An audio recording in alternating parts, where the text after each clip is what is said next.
প্রিয় দর্শক, আসসালামু আলাইকুম। আপনারা দেখছেন তিস্তা ব্যারেজ। তিস্তা ব্যারেজ বা তিস্তা সেচ প্রকল্প হলো বাংলাদেশের বৃহত্তম সেচ প্রকল্প।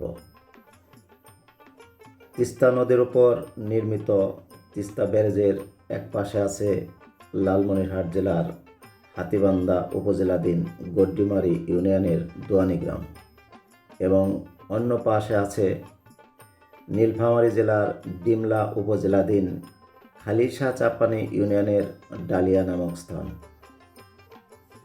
রংপুর, দিনাজপুর, নীলফামারী ও বগুড়া জেলার অনাবাদি জমিতে সেচ সুবিধা প্রদানের জন্য এই প্রকল্পটি গ্রহণ করা হয়। 1979 সালের 615 মিটার দৈর্ঘ্যের 44টি রেডিয়াল গেট বিশিষ্ট ব্যারেজের নির্মাণ কাজ শুরু হয়, যা 1990 সালে শেষ হয়। আপনারা দেখছেন তিস্তা ব্যারেজ। এখানে স্পিড বোট ভাড়া পাওয়া যায়। স্পিড বোট ভাড়া নিয়ে আপনি তিস্তা নদীতে বেড়াতে পারেন।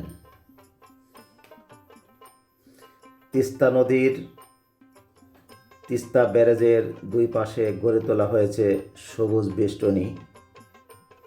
এছাড়াও ব্যারেজ এলাকায় রয়েছে কয়েকটি পিকনিক স্পট, বিনোদন স্পট। ব্যারেজের কালো পিচের রাস্তা ধরে ছুটে চলা কিংবা চারপাশের মন ভোলানো সৌন্দর্য এখানে আগত দর্শকদের এক অলৌকিক মায়ায় কাছে টানে।